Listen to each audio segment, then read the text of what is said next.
What began as a passing comment during an innocuous charity event spiraled into a royal detonation. Princess Alexandra, a figure rarely in headlines, revealed a series of clandestine meetings between Prince Philip and Catherine. These were not social visits. These were deliberate, tactical sessions, the kind reserved for preparing a monarch. And suddenly, all of Britain is asking, did Prince Philip anoint Catherine in secret? Before we go deeper into what this really means for the royal family, make sure to subscribe so you don't miss a single update. At the Rosewood Foundation's private fundraising gala, where royals usually trade polite smiles and handshakes, Princess Alexandra shattered protocol with 12 words that would echo through palace corridors for weeks. I was there when Philip passed the leadership flame to Catherine. Conversations froze. Glasses paused mid-air. It wasn't just the content, it was the quiet confidence with which she said it.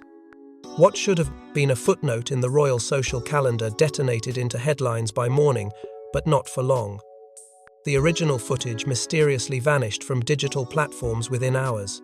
Palace aides, once chatty with the press, clammed up. Even seasoned royal correspondents admitted they'd been strongly advised to ignore the moment altogether. A royal gag order had descended, but it was too late. Those close to Alexandra knew her as the keeper of secrets, fiercely loyal to the late Duke of Edinburgh. For decades, she stood in the shadow of duty, rarely seeking the spotlight. So why now? Why speak? And why this? Whispers inside the palace suggest the comment was no slip. It was a calculated warning. Alexandra, in her quiet elegance, had long carried the weight of knowledge few others possessed. She had attended meetings in the final years of Philip's life, summoned not for family dinners, but for strategic conversations. And Catherine was always there. Not Charles, not Camilla, not even William. Just Catherine. Rumours long buried have clawed their way back to the surface. Mentions of the Philip Papers, an alleged codex of handwritten notes by the Duke outlining a contingency succession plan, have resurfaced in whispers behind Balmoral walls. Staffers who once dismissed the idea now recall strange moments. Catherine arriving alone at Windsor, staying behind long after others had left. Philip, no longer in robust health, still insisting on private walks with the Princess of Wales. The tone of those interactions was never casual. They were measured, intentional training sessions, some now say, veiled in familial affection. The royal media machine scrambled to silence the story, but the damage had been done. Screenshots of Alexandra's quote flooded social platforms. Hashtags trended globally. Public curiosity shifted from tabloid gossip to strategic speculation. What if Catherine wasn't just being supported into queenship, but being mentored for something far more seismic? The idea that Prince Philip, a man defined by duty and discretion, deliberately chose Catherine as the monarchy's next stabilizing force, perhaps even over his own son, has jolted the public imagination and fractured the internal balance of Windsor itself. But what truly happened behind those closed doors in Philip's private quarters at Windsor? The timeline begins to crack open, and what lies inside is more dangerous than anyone expected. Prince Philip, the Duke of Edinburgh, wasn't just a consort, he was a tactician. And according to new testimonies, his final years weren't spent in quiet retirement, but orchestrating a covert operation to prepare Catherine for something greater than Queen, a sovereign stabilizer. What insiders now call Operation Ember was a carefully veiled succession contingency. Behind the thick stone walls of Windsor Castle, in a secluded chamber no longer listed in palace schematics, the Duke held monthly sessions so secretive they never appeared in royal diaries.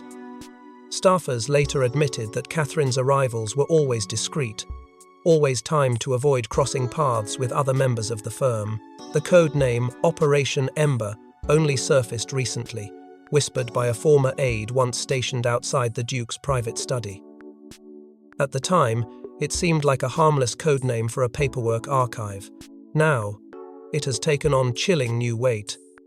These meetings weren't social, they were systematic, they were strategic, and they were exclusive to only 3 individuals: Prince Philip, Princess Catherine, and Princess Alexandra.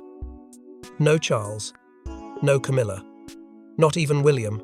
Each gathering centered around Philip's old wartime notebooks, filled with hard-earned wisdom on diplomacy, public perception, endurance, and internal loyalty. He spoke less like a grandfather and more like a commander, training Cathine in the art of monarchy survival, negotiation tactics, media ambush strategies, handling dissent from within, the royal family. Notes recovered from Alexandra's journals describe entire evenings devoted to scenario rehearsal, wherein Cathine would be drilled with hypothetical crises, some eerily similar to scandals that would later unfold.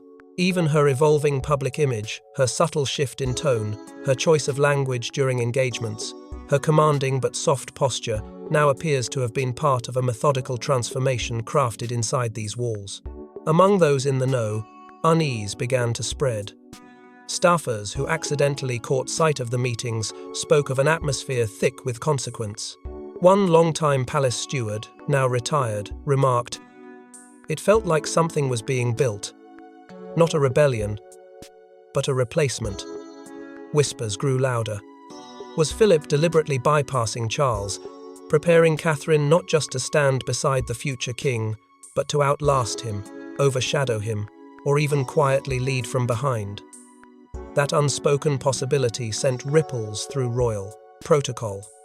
How could a woman not yet queen be groomed as the monarchy's secret spine? What began as an inheritance of wisdom was now mutating into an inheritance of command. The more Cathine was shaped in silence, the more she became the center of an invisible network, a blueprint drawn not for status, but for resilience.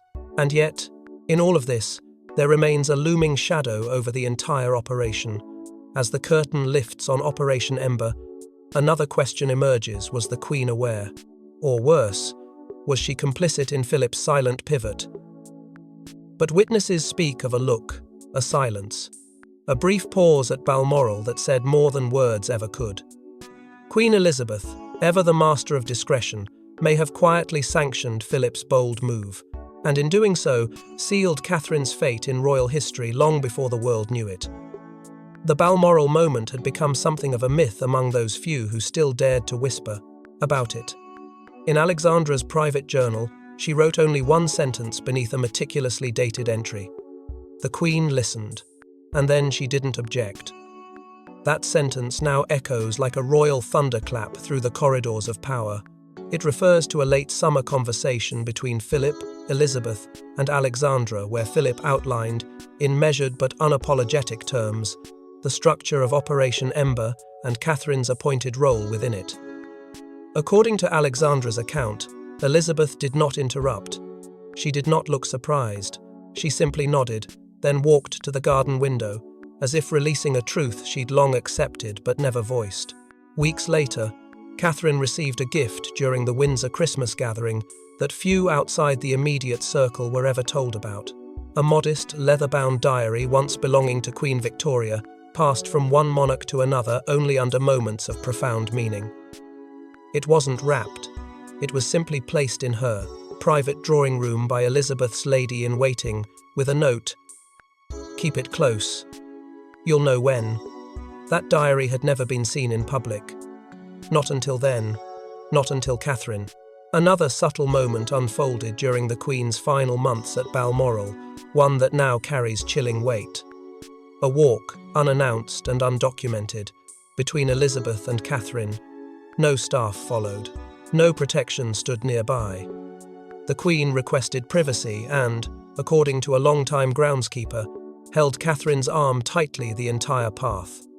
The moment passed without comment at the time, but with the lens of Operation Ember now focused backward, it reads like a sovereign's passing of flame not through proclamation, but through presence. Suddenly, the timeline snaps into focus. Catherine's rise was not gradual.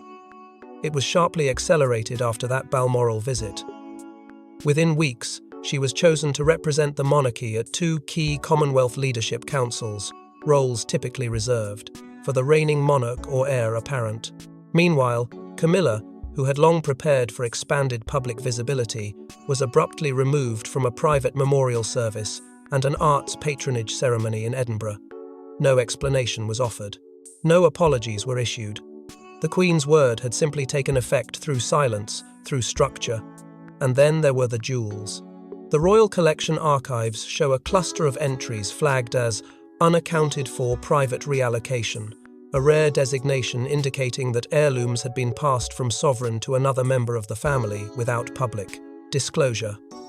One royal historian now claims that among those items was a brooch only ever worn by Elizabeth during wartime broadcasts, a piece signifying resilience and resolve. In those final months of her reign, the Queen said little but made herself known through action, gesture, and absence. Her endorsement, unspoken yet thunderous, had echoed through the palace with haunting clarity. With Elizabeth's eerie consent and Philip's secret strategy converging, only one person remained unaware of the full storm building behind palace walls, King Charles. While Catherine was receiving a warrior's education from the Duke, Charles was caught in the ceremonial machinery of a fading monarchy. Sources reveal he was never informed of Philip's sessions with Catherine. Was he being protected or excluded from a narrative that threatened to rewrite royal succession through sheer influence and legacy? The palace schedules, once believed to hold only dry formalities, now serve as undeniable evidence. Cross-referenced with Windsor logs and verified by internal calendar records, they reveal that Charles was never present at the castle during the covert ember sessions. He was elsewhere caught in diplomatic receptions, foundation launches, and overseas engagements. Not once did he cross paths with the sealed-wing meetings where Catherine's transformation quietly unfolded. And yet, in private moments, Charles had started to notice the shift. Catherine's access to Philip increased.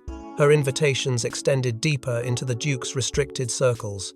According to a former valet who served Charles at Clarence House, the prince once asked, "Why is she always summoned when I am not?" The question was never answered, but it echoed through the marble halls, unspoken yet lingering like a smoke that refused to clear. The moment of reckoning came behind closed doors. A confrontation brief, volcanic, and unrecorded between Charles and Alexandra, witnessed only by a shaken butler, who later described it as the moment things broke. Charles demanded clarity. Alexandra, ever calm, gave none. Instead, she allegedly reminded him of Philip's right to prepare whomever he chose. Charles left without further word, his steps silent but stiff, his face pale. What followed was even more unsettling. The heir apparent travelled alone to Sandringham, cancelling public appearances, requesting that no staff follow. A palace insider confirmed that he remained isolated for 3 days, refusing all calls, including one from William. And when he returned changed. Behind the scenes, Clarence House began making quiet administrative moves. One notable intervention came when Catherine's appointment as Colonel-in-Chief of the Royal Support Battalion was delayed without explanation. It had been approved. It had been scheduled. Then, it was stalled. Multiple insiders now confirm that Clarence House intervened directly, though no one has claimed responsibility. This wasn't about military hierarchy. It was a symbolic denial of Philip's shadow blessing, a signal that the throne would not bend to legacy not written in crown or parliament. The emotional toll on Charles, according to sources close to the family, was profound. He reportedly described Philip's actions as a betrayal of lineage, lamenting that his own father had given his blessing not to his heir, but to his daughter-in-law.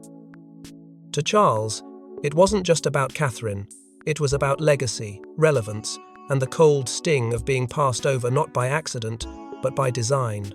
His sense of identity, long bound to the promise of kingship, began to fragment beneath the weight of secrets that had grown roots inside Windsor. But the fracture in trust would not stay hidden for long, because the next act came not from whispers, but a sealed letter left in Philip's own handwriting. Discovered by palace archivists during the Windsor Vault inspection, a letter marked, "For HRH only, upon my death," was written in Prince Philip's unmistakable script. Its contents, verified by 3 royal notaries, stunned even the most senior aides. It didn't just name Catherine, it gave her a directive, and what it demanded could upend centuries of tradition. The letter had remained hidden behind a false panel within the Duke's private vault chamber, sealed in a velvet pouch, secured with the naval signet ring Philip had worn during his years aboard HMS Valiant. At first glance, it was assumed to be a private farewell, perhaps notes of affection to his children or reflections on his service. But what unfolded on the page was something else entirely. Titled The Contingency Flame, the document was neither sentimental nor reflective. It was a strategic blueprint, one meant not for mourning but for activation. Addressed to Her Royal Highness the Duchess of Cambridge, the contents outlined a contingency plan not discussed in council, not shared with Charles, not whispered even to the Queen in documented form. It was singular, direct, and seismic. Philip wrote that in times of institutional doubt or national destabilization, the monarchy would need a figure not tied to direct succession, but tethered to moral clarity. He described Cathine as a mirror of temperance and the steel frame behind soft words. He wrote, "Training already begun. She knows what is needed. Do not wait for permission. Let the people see her strength, and they will know." The letter did not bestow a title. It did not propose coronation. Instead, it empowered presence, a stabilizing force outside the line of kingship, but inside the soul of the crown. Cathine was never meant to rule by law. She was to rule by influence, visibility, and unmatched public trust. Perhaps most shocking was the structural recommendation embedded within the letter: the appointment of 3 support principals to ensure the mission's integrity: Princess Anne, Princess Alexandra, and Prince Edward. 3 royals long considered secondary by the public eye, yet known internally for their uncompromising loyalty and historical memory. The letter stated, "They know the mission, they understand the stakes, protect her from internal fracture." It was clear now Operation Ember had never ended. It had only evolved. And the final stage had always rested on this sacred trigger. The document closed with a phrase that has now begun to appear in coded palace briefings and internal discussions among senior aides. No crown, no title, only fortitude. The rest will follow. It was not just a guiding philosophy, it was a quiet command. And once Cathine was made aware of the letter's existence, her demeanor reportedly changed overnight. She became more visible, more deliberate, and above all, more unshakable. It was as if she had been waiting for that final confirmation. And now that it had arrived, she would not retreat. But not everyone saw Philip's instruction as noble. Not everyone embraced the silent succession of influence. As the royal family scrambled to contain the implications, one woman made a decision that would split the monarchy once more: Camilla. If Cathine was Philip's chosen stabilizer, Camilla saw herself as the rightful matriarch. Sources close to Clarence House confirm Camilla called an emergency inner chamber meeting within 72 hours of the letter's surfacing. And from that room emerged a strategy designed not to challenge Cathine publicly, but to erase her legacy before it could take root. Behind thick velvet curtains and double-locked doors, Camilla convened a forgotten entity from the Queen Mother's era, the Clarion Protocol Committee. Created during the uncertain days of World War II to manage internal royal crises, the committee had been dormant for decades, buried beneath bureaucratic dust. But Camilla unearthed it with chilling precision. Within hours, its select members, quiet loyalists from royal archives, former press officers, and discreet palace strategists, were given a singular task: remove all traces of Philip's alliance with Cathine from the public record. Photographs were quietly pulled from digital archives. Mentions of their solo engagements began to disappear from official websites. Entire event logs were redacted, all under the guise of streamlining historical documentation. But insiders knew better. This was no clerical cleanup. It was a digital purge. A quiet rewriting of the monarchy's recent past. Simultaneously, Camilla turned her attention to the present. In collaboration with patronage advisors, she manipulated schedules to curtail Catherine's public appearances. Invites were rerouted. Timelines were adjusted to prevent overlapping engagements. Appearances meant to showcase Catherine's independent diplomatic reach, especially with the Commonwealth and military charities, were suddenly reassigned to joint functions, diluting her presence. Every move was meticulous, every erasure subtle enough to escape headlines, but deliberate enough to send a message. Cathine was not untouchable. What followed was a more personal maneuver. Leveraging her growing influence over certain private estate matters, Camilla allegedly extended quiet inheritance offers to Princess Beatrice and Princess Eugenie, appealing to old loyalties and dangling promises of long-awaited prestige. Those close to the cousins noted a brief but noticeable cooling in their public support for Cathine during that period, though neither spoke out directly. Still, the timing spoke volumes. And beneath it all, staff members whispered of Camilla's increasingly caustic tone behind closed doors. One senior aide confided that she once referred to Cathine as the Duchess with delusions, a phrase laced with scorn and thinly veiled threat. Inside Buckingham Palace, the tension boiled. A tug-of-war erupted between long-standing loyalty to Charles, who remained publicly silent, and a quiet reverence for Philip's final wishes. Courtiers found themselves divided. Some followed the established chain of command, wary of destabilizing the monarchy's present. Others, emboldened by the clarity of Philip's letter and the rising public affection for Cathine, began leaking small details to trusted journalists, seeding doubts into the media and unsettling Camilla's strategy. The palace, once a fortress of unity, now echoed with friction. Yet, in the shadows, another unexpected alliance was forming, one that would turn Camilla's calculated maneuvers on their head. They were never meant to lead together, but bound by Philip's words and Elizabeth's gaze, four royals, each seasoned, silent, and underestimated, formed what insiders now call the Inner Four. Their mission: protect Cathine, honor Philip's vision, and ensure the monarchy would not fall to division. But first, they had to move in secrecy. Princess Anne made the first move. Without ceremony, she arrived unannounced at Bagshot Park, where Prince Edward had retreated following the letter's exposure.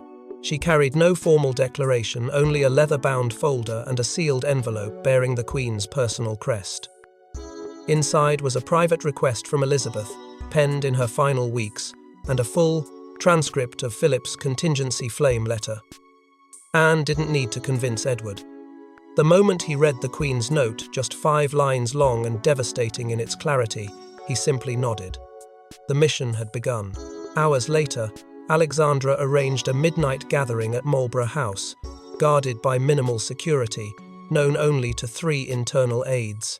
The official logs recorded the meeting cryptically: private legacy conference. But those who stood near the gates that night recall 4 figures leaving just before 2 a.m., one of them visibly shaken, another steeled with purpose. Edward, ever the tactician behind closed doors, used his residual security clearance to contact a discreet liaison within MI5's Royal Liaison Branch. The request was unusual but not unprecedented: symbolic visibility protections. In essence, it meant heightened logistical safeguards around Catherine's movements without drawing media attention or alerting rival factions within the palace. The aim was to shield her from reputational sabotage, keep her public presence stable, and ensure she remained untouchable, even as Camilla's influence reached deeper into the royal machine. Within this silent alliance, an unspoken hierarchy emerged.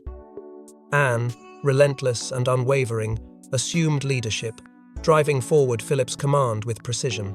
Alexandra, the memory keeper, provided context and counsel, ensuring every move remained aligned with Elizabeth's values. Edward became the facilitator, managing quiet operations, securing briefings, and liaising with the staff who still held loyalty to Philip's legacy. Cathine, though at the center of it all, never claimed control. She simply trusted them, and in return, they guarded her future like sentinels of something far greater than bloodline. As for Sophie, Duchess of Edinburgh, her silence spoke volumes. Though she made no statements and held no formal rank within the alliance, her increasing presence at events, her subtle avoidance of Camilla-led functions, and her careful public positioning beside Cathine all hinted at an alignment far deeper than protocol. Her loyalty, never declared, was felt in every quiet nod and withdrawn appearance from Clarence House gatherings. And then came the leaks, not from recklessness, but as a calculated disruption to Camilla's quiet erasure campaign. tabloids began publishing candid photos of Anne, Alexandra, Edward, and Catherine entering side doors of various venues, days apart, hours before major royal engagements. Commentators scrambled to connect the dots. The public noticed. Camilla's campaign began to falter, but nothing would prepare the public or the royals for what Catherine would do next. Not hide, not fight, but speak. No podium, no press. Just a recorded address published quietly on royal channels. Catherine, standing in a garden once favoured by Prince Philip, speaks not as a future queen, but as a steward of legacy. And in a few measured, piercing words, she affirms everything Philip intended. The timing was unannounced, the tone unshakably calm. The location, Queen Victoria's Memorial Garden, had never been used for public addresses. Until now, chosen with intent, it whispered of history, of lineage, and of the kind of sovereignty that speaks through action rather than decree. There was no pomp, no orchestration, just Catherine, alone with the weight of expectation and with the steady fire of quiet defiance. Her message, less than 3 minutes long, would do what years of positioning could not. It would shift the axis of the monarchy's future. She looked into the lens not as a monarch in waiting, but as a sentinel of something deeper, something older than titles. Leadership is not claimed, it is prepared for, and sometimes passed in silence. That sentence fractured centuries of expectation and united a kingdom overnight. She spoke Philip's name not in mourning, but in honour. His Highness taught me to anchor, not to conquer, she said, letting the words settle like stone beneath glass. There was no call for titles, no mention of crowns, only purpose, only duty, only the echo of a man who had shaped her in silence and a queen who had stood by and let that shaping unfold. The speech, uploaded in the early hours, went viral within 4 hours. It became the most viewed royal message of the last 10 years, eclipsing weddings, jubilees, and even the Queen's pandemic address. The reaction was immediate and seismic. Social media trended not with gossip, but with reverence. Number, steward of legacy, lit up timelines. Former critics paused. Loyalists rejoiced. And the public sentiment that had long been divided between tradition and renewal suddenly crystallized around a single figure, Catherine. Inside the palace, the effect was immediate and irreversible. Camilla, blindsided and exposed, reportedly retreated to Raymill House under the guise of a personal break. Staff members confirmed her schedule, was cleared for the week, though no official reason was given. The palace issued no statement, and Charles, so often used to playing the role of diplomat-in-chief, remained silent. For the first time in recent memory, Clarence House declined to comment. The silence wasn't just strategic. It was telling. The crown, so long tethered to hierarchy and heritage, now found itself staring down the gravitational pull of public will, and that will had chosen Catherine. But just when the nation thought the storm had settled, Princess Charlotte walks into the next chapter holding the very diary Queen Elizabeth once gifted to Catherine. As royal cameras catch a fleeting image of Princess Charlotte clutching Queen Victoria's miniature diary, the very one gifted to Catherine, the symbolism is impossible to ignore. Philip's flame has not just passed, it has been planted.